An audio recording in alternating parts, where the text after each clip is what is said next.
Кайырлуу күн достар. Бүгүн сиздерге түрк халкынын сүйүктүү тагамдары жасымык сорпасын дайындайтын боламыз. Бул сорпаны мен де сүйүп ишемин. Сиздерге де унайды деп ойлаймын. Сонымен катар бул сорпанын пайдасы өтө мол. Міндетті түрде дайындап, видеону сонуна дейин караңыздар. Эң алдымен казанга суюк май куябыз. Суюк майды жакшылап кыздырамыз. Одан соң усактап тууралган пиязды саламыз.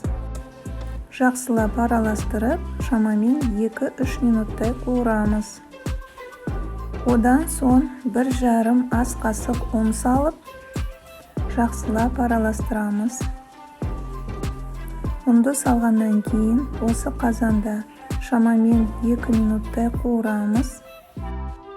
Одан соң усактап тууралган сәбизди саламыз. Сәбизди салгандан кийин шамамен 3-4 минуттай кууруу керек. Яғни сәбизimiz кичкене жумсаруу керек. Эгер сиздин суюк майларыңыз азайып калса, осы жерде кичкене куюуга болот.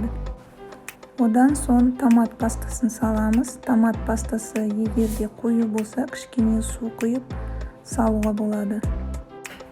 Осы казанда тагы да майда жакшылап кууруп аламыз.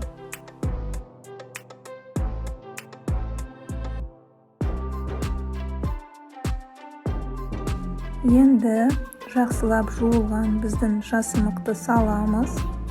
2 стакан жасымыкты саламыз. Кичкене гана аралаштырамыз.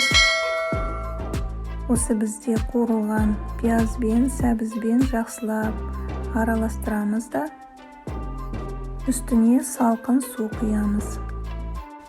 Ыстык суу болмау керек.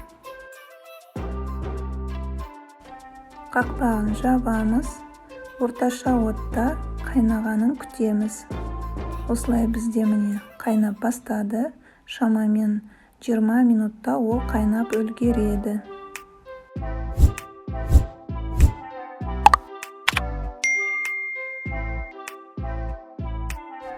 Енді биздин казанымызды бөлек жерге коябыз, яғни оттан түшүрөбүз. Кичкене гана суутсаңыздар болот, шамамен 3-4 минут суутсаңыздар болот. Ыстык күйүндө де блендермен эзе берсеңиздер болот. Блендер міндетті түрде осылай видеодагындай блендер кажет. Осылай жакшылап еземиз. Сонда бизде осындай видеодагындай суп-пюре чыгады.